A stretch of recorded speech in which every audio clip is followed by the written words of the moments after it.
निरसा में निर्माणाधीन elevated flyover bridge को लेकर राजनीतिक बयानबाजी तेज हो गई है। यूनाइटेड कोल वर्कर्स यूनियन के बैनर तले आयोजित प्रेस वार्ता में नेता अशोक मंडल ने निरसा विधायक अरूप चटर्जी पर तीखा हमला बोलते हुए कहा कि इस फ्लाईओवर का श्रेय धनबाद के पूर्व भाजपा सांसद पीएन सिंह को जाता है। उन्होंने दावा किया कि परियोजना भाजपा शासनकाल में स्वीकृत हुई थी और वर्तमान में भी भाजपा के सांसद होने के कारण इसका श्रेय भाजपा को मिलना चाहिए। प्रेस वार्ता के दौरान अशोक मंडल ने विधायक अरूप चटर्जी पर कोयला चोरी, लोहा चोरी और रंगदारी जैसे गंभीर आरोप भी लगाए। उन्होंने यह भी आरोप लगाया कि राज्यसभा चुनाव के दौरान विधायक ने अपने ही गठबंधन के साथ विश्वासघात किया। मंडल ने यह भी कहा कि कुछ पुराने आपराधिक मामलों में विधायक का नाम दर्ज होने का दावा किया और उनसे इन आरोपों पर जवाब देने की मांग की। साथ ही उन्होंने राजा कुलेरी क्षेत्र में कथित कोयला चोरी का मुद्दा उठाते हुए विधायक से इस पर सफाई देने को कहा। इन आरोपों पर विधायक अरूप चटर्जी की ओर से तत्काल कोई प्रतिक्रिया सामने नहीं आई है। सरकार में माननीय ज्ञानी जैल सिंह जी महामहिम राष्ट्रपति हुआ करते थे, जिसका मिनिमम क्वालिफिकेशन बहुत कम था।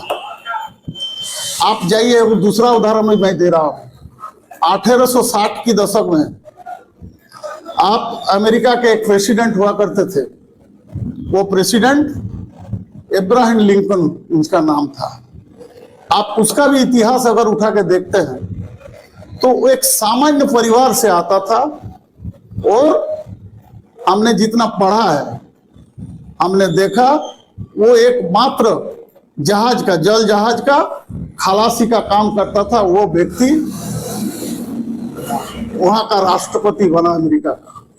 तो इसका मतलब ये हुआ, लोकतंत्र में ये प्रूव होता है, हमारा देश का भी हो चाहे विश्व का सबसे बड़ा इतिहास के रूप में अगर कोई देश है अमेरिका, वहां का भी अगर हम इतिहास देखते हैं तो यही बात उभर के आता है। लोकतंत्र हो में सर्वोपरि होता है ये पद, जिस पद का गरिमा का ये लोग खोने का काम कर रहा है, यही सच्चाई है। दूसरा, मैं एक चीज आपको बताना चाहता हूं, वो क्या दर्शाना चाहते हैं।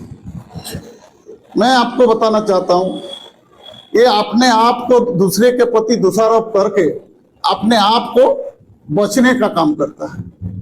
आप निरसा से, प्रेस मीडिया से आते हैं, आप ही बताइए, आप लोग के पास कोई भी चीज छुपा हुआ नहीं है वर्तमान समय में।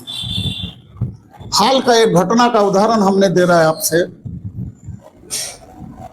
घर रहने का मकान भर नहीं, ये खुशियों की तिजोरी है। दरवाजे पर दस्तक देता पड़ोस, खिड़कियों से उमड़ आता आसमां, तारों में उलझी ऐसी ना जाने कितनी दास्तां। कहती हैं चले डायमंड सिटी, एक सफर हम सफर के साथ अपने घर तक। Diamond city, life long bonding, 500 से ज्यादा खुशहाल डायमंड परिवार। जल्दी करें, सिर्फ 200 फ्लैट बाकी। आज ही बुक करें अपना आशियाना।